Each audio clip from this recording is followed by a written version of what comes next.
Oh, just me? You got this, Chuck. Just me? You got this. Oh, and everybody's leaving. What? What? Come on. I just got up here. A little hurt. No, go ahead. Go ahead. Have fun. Enjoy yourself. I don't even need the mic. I don't like them.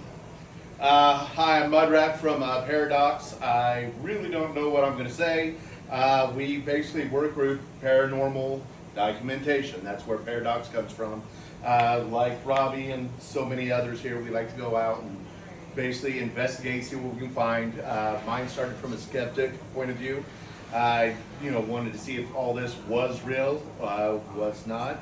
I'm much closer to the believer side now. I've been to many places, go all over the United States. Was just up in Kansas with Heifer over there. It was a good time. But this is my first time in Cleburne. I'm going to be doing the Dillon Depot tonight. We're going to see how that goes. Anybody have any questions? Where's the scariest place you've investigated? So far, to this point, at Mineral Wells, there's a place called Haunted Hill House, and that is a fantastic place. It is. I was actually speaking with a young lady earlier on about. She is a residual haunting type of person. I'm like, do not go to Hill House. Hill House is very interactive. There's constantly stuff happening. It's the first time I've ever actually heard a disembodied voice.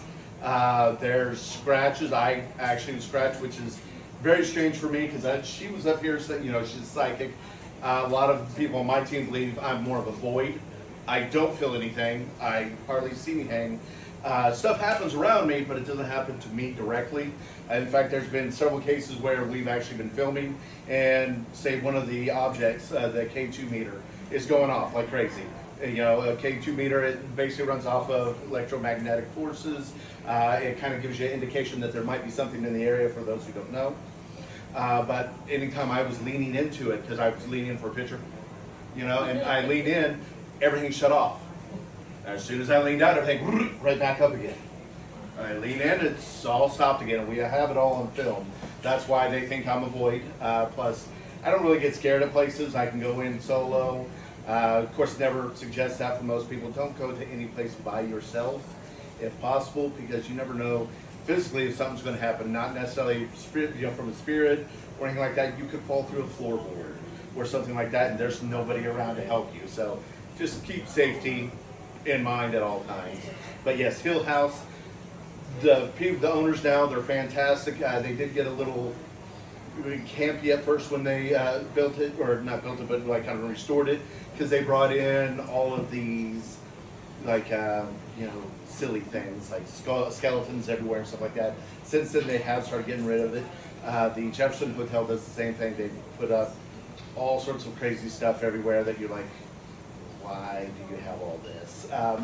Just because it takes away from the seriousness of you trying to do an investigation. You're looking at it, you're like, okay, cool, you got this toy skeleton sitting there. How real is this? Now, that being said, Jefferson is still a great place to visit, fun, but know what you're getting into when you go there. As he was saying, Texas, there's so much. The San Antonio area is crazy. Down Corpus Christi, but Texas also is so huge, and eventually, if they open the Baker Hotel there in Mineral Wells, they're going to, at a certain point. I actually had the privilege of going back to it back in 2002, before they stopped letting anybody in.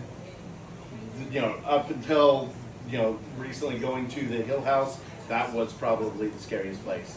The McIntyre Villa in Kansas, Atchison, Kansas, that was an awesome place. We had a lot of stuff happening this last weekend. So that's another place that I would highly suggest going to visit. What is the most intense paranormal experience you've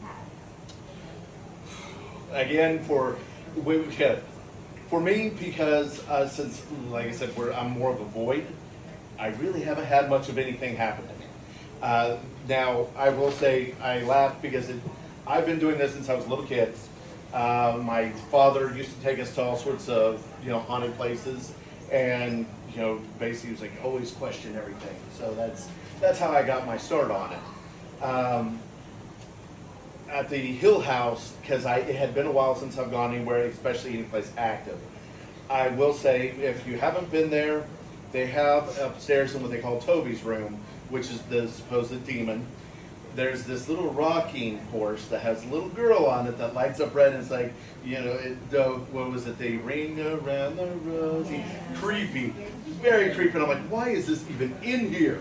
But earlier on in the night, we had been talking, Sonny, one of the owners, did a walk around, and he was asking the spirits, hey, do you want anybody to come up here and do a solo? But it physically said Chuck, so, that is my real name, Chuck, not just Mudrat.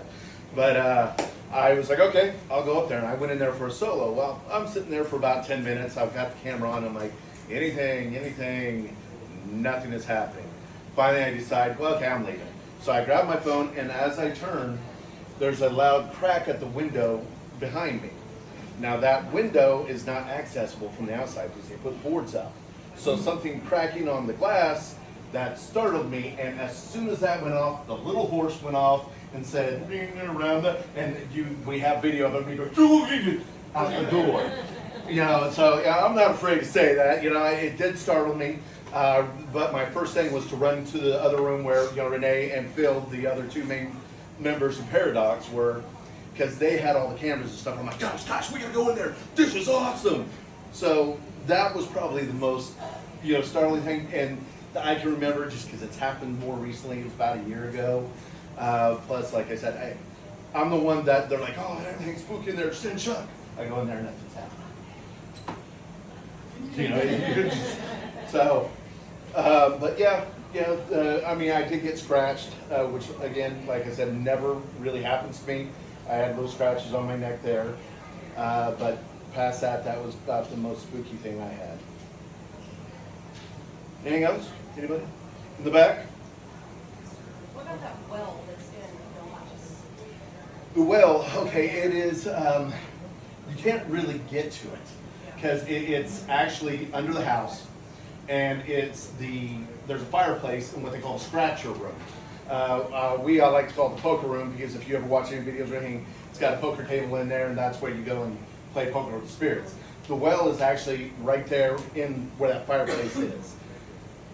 But I haven't really seen or felt much there. Most of the activity that we've got, the scratcher room was where we heard the disembodied voice. We literally just walked out of it and we heard, get out. We're like, there were three of us, and we were like, did you just hear that? We all heard that. We go back in there, nobody else is in that room. That being said, they do have cameras everywhere. So, our first, being the skeptics, we're like, all right, did it come from that camera? We're not sure. But yeah, it's definitely hard when they have all the electronics up because you can't 100% say that didn't come from that. Yes. Now. Like, now I can figure out this whole other way. Yeah. They're blink cameras. Yes, you can talk through them. But with everything else that happened at the house, that's why we're like, it is still a very active house. So we don't think anything like that, but there's always that possibility. Exactly. And it's hard to debunk that with all the cameras that are interactive in the house. That's also how they saw me running out of the room because their camera was on me and I didn't have one. So good thing for that. That way we can all laugh at it. We are, of course, on TikTok. We have a YouTube channel. We do a podcast. If it's under Paradox, para-docs, DOCS for documentation. If anybody's interested in looking that up, I do have business cards back there with also little, QR codes. Quick, cheap little plug there. Sorry, guys, I had to put that in there. But yeah, we try to film all the stuff that we go do. We talk about it on our podcast. There are three main people on our team, and she's just very shy. That's why she's sitting back there. I am not shy. Phil is the other one. Now, that being said, we also have a second part of the team that is called the Haunted Dolls. And she is actually heading that up. It's the Paradox Haunted Dolls. It's an all-girl group because they feel a little bit more comfortable as the lady group going together than having the guys always there. They're like, hey, we're going to go do this. We're big, strong women. We got this. And we're like, okay, we'll film. So somebody's got to be behind the camera. But, look for them as well. Anything else? What equipment? Let's just say I'm broke. That's just okay. We have, Yeah, okay, we got K2 meters, the trip wires. We have a Tempest, which is very much like the Obelisk. But the reason why we like that one, it's 500, but I was like, but with the Tempest, not only does it do the same speaking as the Obelisk, but it also has, it comes in Spanish, so it can say out Spanish words. It has phrase databanks, word databanks, and letter databanks. It also gives you the barometric pressure, the temperature in the room, and what was the other thing? Humidity. The humidity. So yeah, a lot more, and it's this big with a little handle. So yeah, I do actually have that. I have all my equipment. I just didn't get a table or anything to throw anything out on. Of course, we got cat balls. We love doing the Estes experiment for, those who know what that is. If you don't know what it is, the Estes experiment, you have two people. One person sits down with noise canceling headphones on, and they're attached to a spirit box, or some people use the apps. We'll go on the apps just a moment. But they basically sit down, and their job is to speak out and tell you what they're hearing. So while they're doing that, normally we have her under, Renee's under, and I'm always asking questions because spirits tend to like to talk to me. So I will be sitting there just asking random questions. I'll be like, so how are you doing today? And depending on the answers she's going on, how the conversation goes. But basically, it's that you're having a conversation with the spirit in theory. Now, several times we actually use the app, because we have found necrophonics. Leading up to this, I had never liked apps. I was always like, no, this is trash. It can be fiddled with. You can't prove anything. But on too many occasions with that app, the necrophonics, in so many different locations, it actually gives me specific names. Such as this last weekend when we were up at the McIntyre Manor or Villa in Atchison. There was a gentleman that had, unalived himself up there named Charles Donovan. The necrophonics came across and actually said Charles Donovan. In Hill House, it said her name, my name, Phil's name, it names Toby. So in all these different locations, if you find out the history, you find out that these names are kicking out, and it's too often to be coincidence or something fake. So that's why we do actually like the necrophonics now. Past that, I can't. Here as well. Yes. And no, we do have all the spirit boxes. Of course, cameras galore.